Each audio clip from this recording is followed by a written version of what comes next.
Assalamualaikum warahmatullahi wabarakatuh. Shalom, Om Swastiastu, Namo Buddhaya.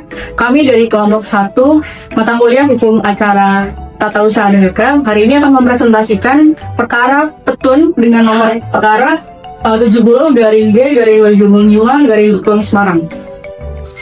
Halo, saya Indah Lutfiana dengan 3 gadget NIM terakhir 154. Halo, nama aku Sophia Amalia dengan NIM terakhir 156.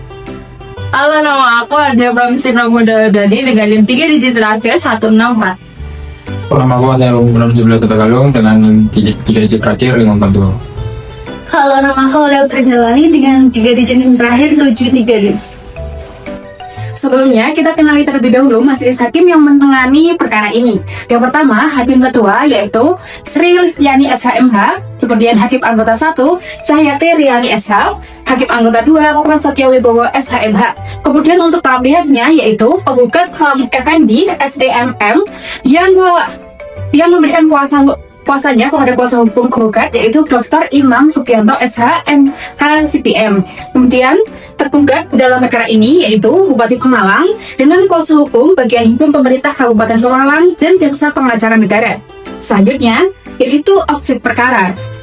Objek perkara dalam perkara ini yaitu keputusan Bupati Pemalang nomor 100.3.2/188 tahun 2025 tertanggal 3 Juni 2025 tentang pencabutan atas keputusan Bupati Pemalang nomor 100.3.2/52 tahun 2025 tentang pengangkatan kembali Saudara Slamet Effendi SEMM sebagai Direktur Utama Perusahaan Hukum Daerah Air Minum Tirta Mulia Kabupaten Pemalang masa bakti tahun 2025 sampai dengan tahun 2030. Selanjutnya ada kronologi perkara ini dimulai pada tanggal 20 Februari 2025 ketika Bupati Pemalang lama yaitu Masih Hidayat menerbitkan SK nomor 100.3.3/62/2025 yang memperpanjang jabatan Slamet Effendi sebagai Direktur Utama PDAM Tirta Mulia Pemalang periode 2025 sampai 2030.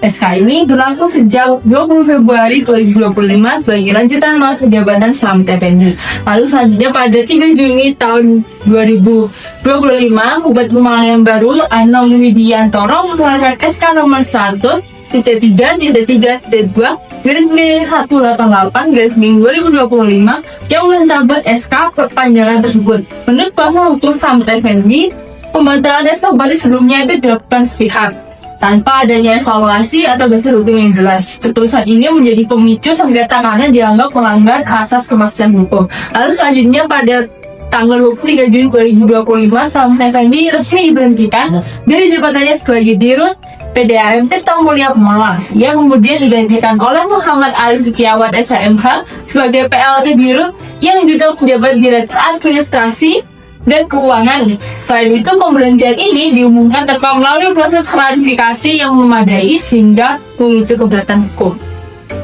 Kemudian kita lanjut pada kronologi perkara selanjutnya. Pada 7 Agustus 2025, Bupati Pemalang yang lama Mansur Hidayat menerbitkan SK nomor 100.3.3.62/2025 yang memperpanjang jabatan Slamet Effendi sebagai Direktur Utama PDAM Tirta Mulia Pemalang periode 2025 sampai 2030. SK ini berlaku sejak 20 Februari tahun 2025 sebagai lanjutan masa jabatan Slamet Effendi. Kemudian lanjut pada 2 September 2025, setelah upaya banding administratif gagal selanjutnya, gugatan resmi diajukan ke Petun Semarang, yang mana ini menindaklanjuti pencabutan SK tersebut dan kuasa hukum Slamet Effendi, Dr. C. Imam Sugianto secara resmi mendaftarkan gugatan di Petun Semarang pada hari Kamis 7 Agustus 2025. Pokok gugatan menuntut pembatalan SK nomor 188/2025 Bupati Pemalang dan menegaskan keabsahan SK perpanjangan sebelumnya yaitu nomor 62/2025. Imam Sugianto menegaskan bahwa perpanjangan jabatan Slamet telah melalui mekanisme regulasi yang benar sehingga pencabutan sepihak itu cacat hukum. Oke, dilanjut ke analisis. Yang pertama adalah objek sengketa. Keputusan Bupati Pemalang nomor 100.3.188/1 tahun 2005 pertanggal 3 Juni 2005 tentang pencabutan keputusan pengangkatan kembali atau perpanjangan Direktur Utama PDAM Tirta Mulia. Kata tersebut telah memenuhi 4 sifat objek gugatan yaitu yang pertama suatu penetapan tertulis yang bersifat individual, kemudian konkret, final dan menimbulkan ribut hukum. Yang kedua, terkait masalah intinya, penggugat yaitu Selamat Effendi mempermasalahkan tuntutan SK perpanjangan jabatannya.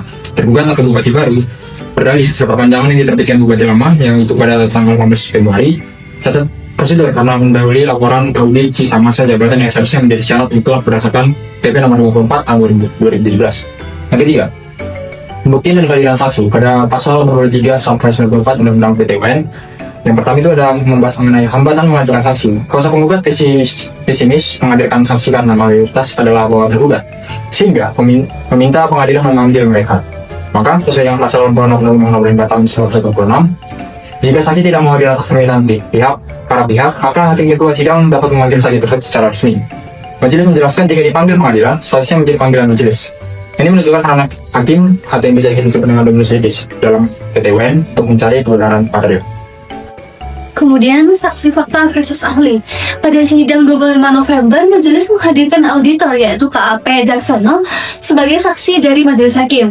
Auditor biasanya berposisi sebagai ahli, di mana berdasarkan pasal 102 jika memberikan pendapat teknis. Namun, jika ia memberikan keterangan mengenai fakta, pelaksanaan audit yang dilakukannya yaitu seperti tanggal laporan, apa yang diperiksa, ia bertindak sebagai saksi fakta. Auditor menjelaskan tugasnya hanya menguji kesesuaian angka yang memperkuat posisinya sebagai pemberi keterangan fakta atas proses audit. Kemudian adanya konflik kepentingan saksi, di mana terungkap bahwa salah satu saksi yang diajukan penggugat adalah Kasubag Hukum, yang ternyata juga bertindak sebagai tim kuasa hukum tergugat. Kemudian dalam hukum acara, seorang kuasa hukum tidak dapat sekaligus menjadi saksi dalam perkara yang sama karena konflik kepentingan dan hilangnya objektivitas.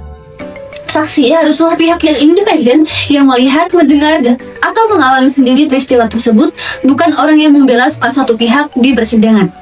Kemudian adalah sumpah saksi, di mana majelis mengingatkan jika pemberi keterangan tidak disumpah, statusnya hanya keterangan, bukan keterangan saksi. Ini mengacu pada nilai pembuktian bahwa keterangan tanpa sumpah tidak memiliki kekuatan pembuktian penuh sebagai alat bukti saksi, namun dapat digunakan hakim sebagai petunjuk atau tambahan informasi. Baik, sekian presentasi dari kami kelompok 1 mengenai perkara 70 Petun Semarang. Kurang lebihnya mohon maaf jika ada salah kata dan yang disengaja maupun yang tidak disengaja. Terima kasih. Wassalamualaikum warahmatullahi wabarakatuh.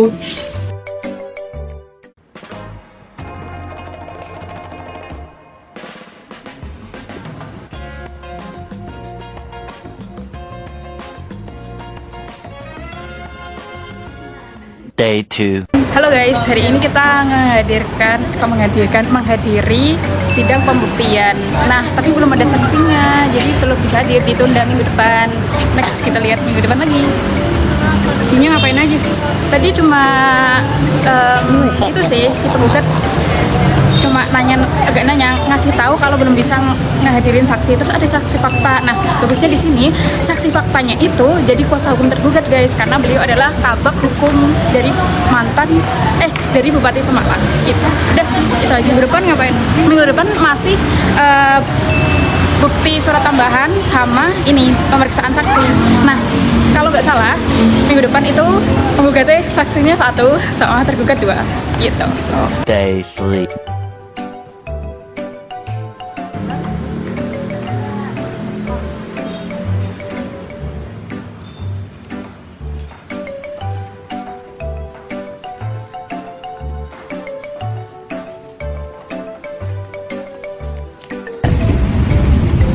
Saksi 2 dalam hal ini Pak Agung menjelaskan bagi dirut yang tidak diangkat kembali harus memberikan laporan akhir masa jabatan paling lama itu 1 bulan setelah masa jabatan berakhir. Dalam hal ini adalah dirut yang tidak diangkat kembali. Sementara beliau menjelaskan dirut yang diangkat kembali itu harus sesuai dengan masa habis jabatannya dan juga sisa masa jabatannya. Juga audit tersebut sudah harus menyiapkan data dari awal-awal supaya hasil laporannya sesuai dengan audit dan sesuai pada waktunya.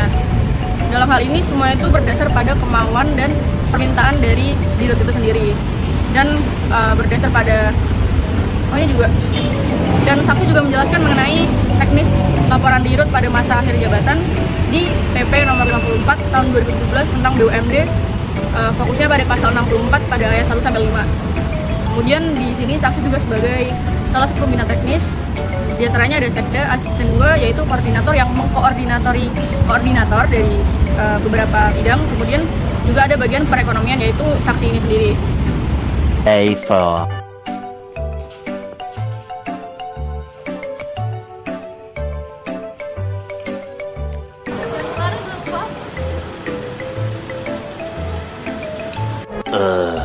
Hari ini, pada hari Selasa 25 November 2025, kami kembali menghadiri persidangan dalam perkara nomor 70.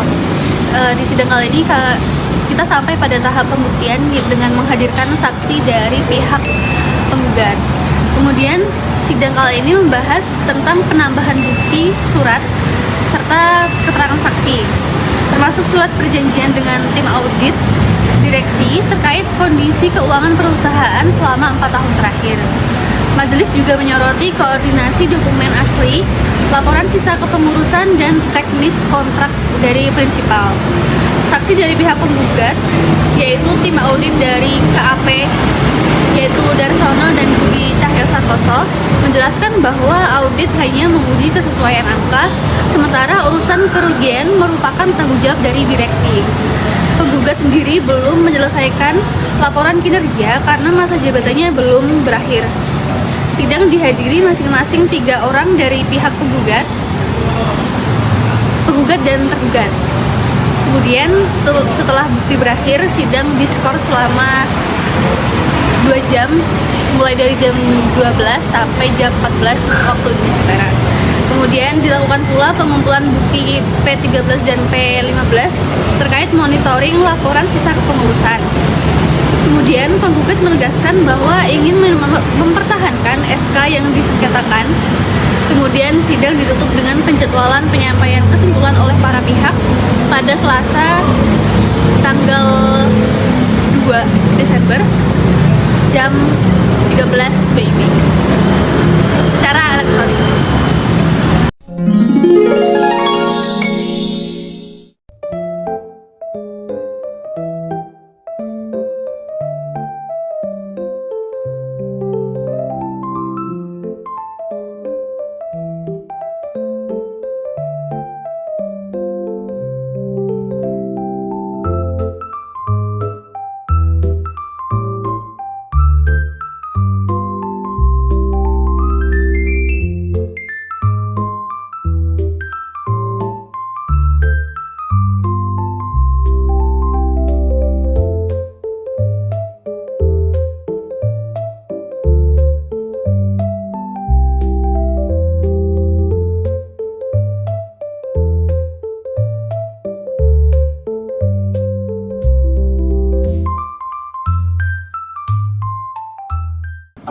Kalau penundaan itu memang kami sempat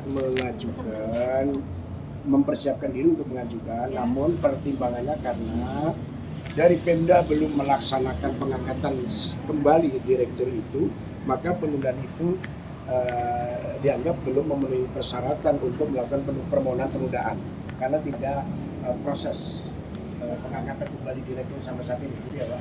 Oh, sampai saat ini belum ada direktur baru? Belum, baru PLT. Oh, PLT? Iya. Makanya kami menundanya kan direkturnya, bukan PLT. Ini tuh, Pak. Nah, lebih jelas Pemda aja nih pengacara Bupati. Kalau yang jelas saya kontra jelas. Kontranya ke saya. Di samping mengacara nyanyi. Asik. Kita nyanyi tadi. Gimana, Pak?